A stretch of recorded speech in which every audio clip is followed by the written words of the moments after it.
Hello friends, જય શ્રી કૃષ્ણ. મારા કિચનમાં તમારું સ્વાગત છે. આજે આપણે બનાવીશું જામફળનો 100 ગણો સ્વાદ વધારવા માટે લારી પર મળે તેવો જામફળનો મસાલો. આ મસાલો ખૂબ જ ટેસ્ટી બને છે. તમે બાળકોને આ મસાલો જામફળ પર સ્પ્રિંકલ કરીને આપશો તો બાળકોને ખૂબ જ ભાવશે. આને બનાવીને તમે 1 વર્ષ સુધી સ્ટોર પણ કરી શકો. તો ચલો ખૂબ જ જામફળનો સ્વાદ વધારે તેવો જામફળનો મસાલો બનાવવાનું સ્ટાર્ટ કરીએ. રેસીપી સ્ટાર્ટ કર્યા પહેલા જો તમને મારી રેસીપી ગમતી હોય ને હજુ સુધી ચેનલને સબસ્ક્રાઇબ ના કરી હોય તો પ્લીઝ સબસ્ક્રાઇબ કરજો અને બાજુમાં આપેલ બેલ આઇકન પ્રેસ કરજો એટલે નવી નવી રેસીપીના નોટિફિકેશન મળતા રહે. સૌથી પહેલા ખૂબ જ ટેસ્ટી જામફળનો મસાલો બનાવવા માટે એક બાઉલ લઈશું. તેમાં 2 ચમચી સંચળ પાવડર એડ કરીશું. અડધી ચમચી મરી પાવડર. જો તમારે બાળકો માટે જ બનાવવો હોય અને બાળકોને મરી પાવડર પસંદ ના હોય તો તેને સ્કીપ પણ કરી શકો છો. 1 ચમચી શેકેલા જીરાનો પાવડર. જીરાનો ટેસ્ટ આ મસાલામાં ખૂબ જ સરસ લાગે છે. અડધી ચમચી આમચૂર પાવડર. 1 ચમચી ચાટ મસાલો.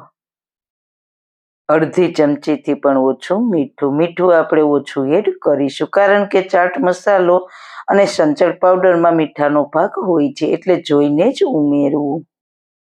મસાલામાં ચટપટો સ્વાદ લઈ આવવા માટે અડધી ચમચી લાલ મરચું પાવડર. લાલ મરચું પાવડર તમારે ના નાખવું હોય તો તેને સ્કીપ પણ કરી શકો છો.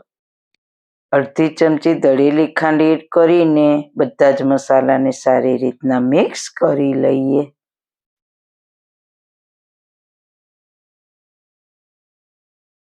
તો આપણો એકદમ સરસ ટેસ્ટી લારી પર મળે તેવો જામફળનો મસાલો તૈયાર છે. તૈયાર થયેલા મસાલાને જામફળ પર સ્પ્રિંકલ કરીશું. જામફળ વિટામિન સીનો ભંડાર છે. શરીરની રોગ પ્રતિરોધક ક્ષમતા પણ વધારે છે. જામફળ ખાવાથી શરદી જેવી સમસ્યાઓ પણ ઠીક થઈ જાય છે. જામફળના સેવનથી પાચન તંત્ર મજબૂત બને છે. આ રીતના મસાલો બનાવીને તમે જામફળ પર સ્પ્રિંકલ કરીને ખાશો તો જામફળ ખૂબ જ સરસ લાગશે. તો જરૂર એકવાર આ રીતના મસાલો બનાવવાની ટ્રાય કરજો. તમારા જામફળનો સ્વાદ 100 ગણો વધી જશે અને બાળકોને પણ ખૂબ જ ભાવશે. તો સારું ખાઓ, ખુશ રહો. આવી સરસ રેસીપી જોવા માટે તમારો ખૂબ ખૂબ આભાર.